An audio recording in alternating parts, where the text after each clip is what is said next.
জীবনযাপন করে, কেউ হিন্দু হইয়া জীবনযাপন করে, তাদের একটা জীবন চলার রীতিনীতি আছে। এটা তাদের ধর্ম, এটা তাদের দিন।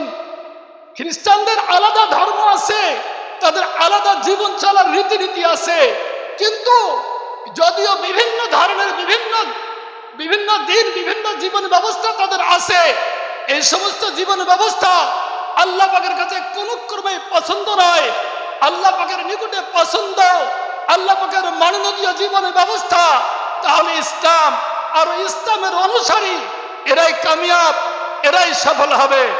এই জন্য ইসলামের অনুসারী, ইসলাম ধর্ম এটা আল্লাহ পাকের পক্ষ থেকে অবতীর্ণ, এবং আল্লাহ পাক মানব জাতির কল্যাণের জন্য তার নিজের পক্ষ থেকে একটা জীবন ব্যবস্থা দান করেছেন। জীবন ব্যবস্থা, জীবন চলার রীতিনীতি, কিছু আদেশ কিছু নিষেধ চলার জন্য যে ব্যবস্থা করেছেন আল্লাহ তার নিজের পক্ষ থেকে, এটা হলো মনোনীত জীবন ব্যবস্থা। যে জীবন ব্যবস্থা ব্যতীত আল্লাহ পাকের কাছে কোশ্চিন কালেও কোনোভাবে কবুল হওয়া যাবে না। আল্লাহ পাকের মনোনীত দিন ইসলাম। আল্লাহ পাক কালাম পাকের মধ্যে বলেন, ওমাই ইয়াবতাগি গায়রাল ইসলামি দীনা ফালা ইউকবালা মিনহু ওয়া হুয়া ফিল আখিরাতি মিনাল খাসিরিন। ওমাই ইয়াবতাগি গায়রাল ইসলামি দীনা, যে ব্যক্তি ইসলাম ছাড়া অন্য কোন দিন, অন্য কোন জীবন ব্যবস্থাকে গ্রহণ করে এবং সেই অনুপাতে চলে, আল্লাহর কাছে কবুল হতে চায়, ফালা ইউকবালা মিনহু, তার থেকে কখনো কবুল করা হবে না। ওয়া হুয়া ফিল আখিরাতি মিনাল খাসিরিন, সে আখিরাতের মধ্যে ক্ষতিগ্রস্ত হবে, সে আখিরাতের মধ্যে ক্ষতিগ্রস্ত হবে। একমাত্র ইসলাম যা আল্লাহ পাক মানব জাতির জন্য প্রেরণ করেছেন, ইসলামই একমাত্র জীবন ব্যবস্থা। ইসলাম ছাড়া দুনিয়াতে যত জীবন ব্যবস্থা আছে, ধর্মের নামে যত জীবন ব্যবস্থা আছে, সমস্ত ধর্মের সমস্ত রীতিনীতি শুধু জুলুমে ভরপুর। ইসলামই একমাত্র ইনসাফ। ইসলাম ছাড়া দুনিয়াতে কোনো ইনসাফ নাই। ইসলামই একমাত্র জীবন ব্যবস্থা যেটা মানব জাতির জন্য কল্যাণ আনতে পারে।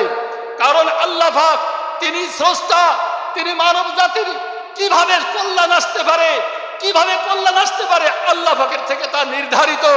আল্লাহ পাক মানব জাতির কল্যাণ চান। তিনি যেমন দয়া করে মায়া করে মানব জাতিকে সৃষ্টি করেছেন, ঠিক তেমনি তিনি মানব জাতির জন্য একটা জীবন ব্যবস্থা, জীবন চলার রীতিনীতি তৈরি করে দিয়েছেন এবং নবী পাঠাইয়া সেই জীবন চলার রীতিনীতিকে শিক্ষা দিয়েছেন যে তোমরা তোমাদের নবীর পথকে অনুসরণ করবে। তোমরা এরকম নবীর মাধ্যমে আল্লাহ পাক কালামকে নাজিল করেছেন, তোমরা কালামের অনুসরণ করবে। তোমরা যদি আল্লাহ পাকের পাক কালামের অনুসরণ করো, তোমরা যদি নবীর পথকে অনুসরণ করো, তবেই তোমরা গোমরাহ হবে না, পথভ্রষ্ট হবে না। তোমরা কল্যাণের পথে চলবে, শান্তির পথে চলবে, জান্নাতের পথে চলবে।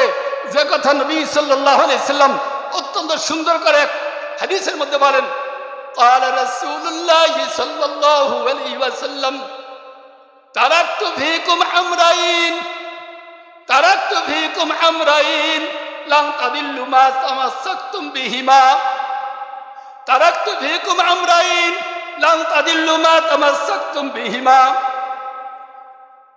তোমাদের নিকটে তোমাদের জন্য আমি দুইটা জিনিস রেখে যাচ্ছি, এক আল্লাহর কিতাব, দ্বিতীয়ত নবী সাল্লাল্লাহু আলাইহি সাল্লাম বলেন যে আমার সুন্নাহ, আমার তরিকা। তোমরা এই দুইটা জিনিসকে যদি আঁকড়ে ধরো, মজবুত করে আমল করো, লান তাদিল্লু, কখনো পথভ্রষ্ট হবে না। মা তামাসসাকতুম বিহিমা, এই দুইটাকে তোমরা যতক্ষণ পর্যন্ত আঁকড়ে ধরবে। যদি কোরআন ও হাদিসকে, কোরআন এবং সুন্নাহকে যদি কেউ আঁকড়ে ধরে, রাসূলুল্লাহ সাল্লাল্লাহু আলাইহি সাল্লাম চ্যালেঞ্জ করে বলেন, নিশ্চয়তা দিয়া বলেন যে তোমরা কখনো কালেও পথভ্রষ্ট হবে না। রাসূলুল্লাহ সাল্লাল্লাহু আলাইহি ওয়াসাল্লাম তিনি আমাদেরকে যে পথ দেখিয়েছেন, এই পথের মাধ্যমে আল্লাহকে কবুল হওয়া যাবে। এই পথের থেকে উত্তম কোনো পথ নাই যে পথে আল্লাহর কাছে কবুল হওয়া যেতে পারে। আল্লাহ কোরআনের থেকে, হাদিসের সুন্নাত থেকে, হাদিসের থেকে, কোরআনের থেকে উত্তম কোনো পথ নাই যে পথে আল্লাহকে কবুল রাজি করা যেতে পারে, আল্লাহর সন্তুষ্টির পথ পাওয়া যেতে পারে। কোরআনের থেকে, সুন্নার থেকে উৎকৃষ্ট কোনো পথ নাই। কোরআন সুন্নাহ একমাত্র পথ মানব জাতির কল্যাণের জন্য। এজন্য আমরা সকলে মনে প্রাণে আল্লাহ পাকের পাক কালামকে শিখব।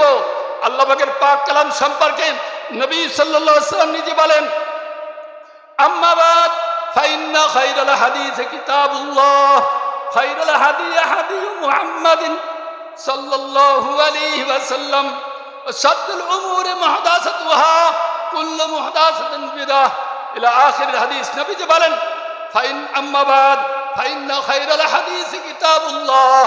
দুনিয়াতে যত কথা আছে, যত বক্তব্য আছে, সমস্ত বক্তব্যের মধ্যে, সমস্ত কথার মধ্যে উৎকৃষ্ট কথা আল্লাহ পাকের কথা।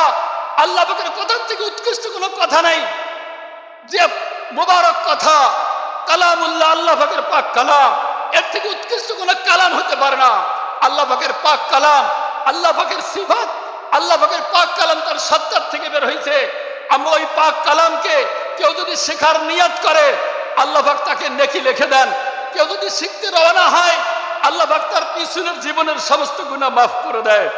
আর কেউ যদি আল্লাহ পাকের পাক কালামকে সিনায় উঠে নেয়, মুখস্থ করে, আল্লাহ পাক তাকে তো জান্নাত দিবেন এবং এমন 10 ব্যক্তি সম্পর্কে জান্নাতের জন্য সুপারিশ করার অধিকার দিবেন।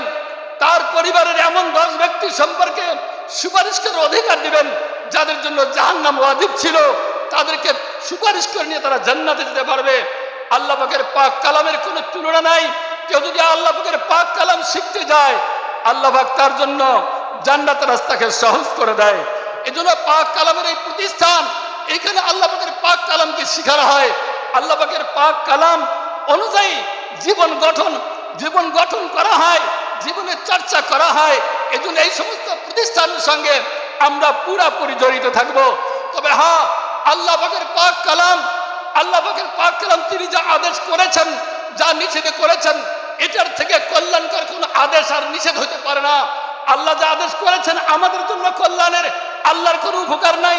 তিনি যা নিষেধ করেছেন বর্জন করার মধ্যে আমাদের কল্যাণের।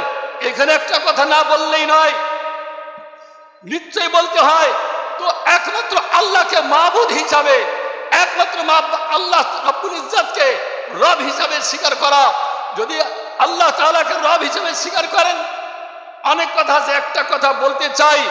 আমরা যদি আল্লাহকে রব হিসাবে স্বীকার করতে চাই, যে আল্লাহকে রব মানবে, সে কবরে প্রশ্নের উত্তর প্রশ্ন যখন হবে, মার রব্বুকা, তোমার রবকে।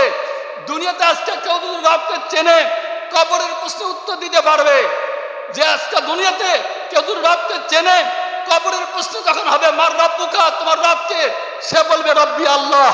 আজকে যারা দুনিয়াতে রব চেনে নাই, আজকে যারা দুনিয়াতে রব চেনে নাই, কবরে যখন প্রশ্ন হবে, মার রব্বুকা, তোমার রবকে, সে বলবে লা আদরি, আমি জানি না। এখন আপনাদের সামনে এতটুকু বলতে চাই, কোন ব্যক্তি রব চেনে, কোন ব্যক্তি রব চেনে না, এটা একটু পরিচয় হওয়া দরকার। সময় যেহেতু কম, অত্যন্ত সংক্ষেপ ভাবেই আমি কথাটা বলার চেষ্টা করব। যদি রবের পরিচয় আজকে দুনিয়াতে কেউ পায়, তার আচরণ কি হবে? যে রবের পরিচয় পায় নাই, সে কবরের প্রশ্নের উত্তর দিতে পারবে না। রবের পরিচয় কে পেয়েছে, কে পায় নাই, এই ব্যাপারে আপনারা আয়াত শোনেন।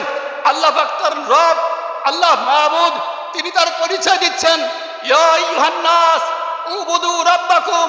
হে মানব জাতি, হে মক্কাওয়ালারা, হে মানব জাতি, তোমরা শোনো, উবুদু রাব্বাকুম, তোমরা তোমাদের রবের ইবাদত করো। উবুদু রাব্বাকুম, তোমরা তোমাদের রবের ইবাদত করো। তোমাদের রব যে ইবাদত করবে, তো রবের ইবাদত রব কে? তার পরিচয় আল্লাহ বলেন, আল্লাযী খালাকাকুম, যে সত্তা তোমাদেরকে সৃষ্টি করেছে তিনি তোমাদের রব। যে সত্তা তোমাদেরকে সৃষ্টি করেছে তিনি তোমাদের রব। যে স্রষ্টা তিনি রব, তিনি তোমাদের সিজদা পাওয়ার উপযুক্ত, তিনি তোমাদের ইবাদত পাওয়ার উপযুক্ত। আচ্ছা, ঠিক আছে ভাই।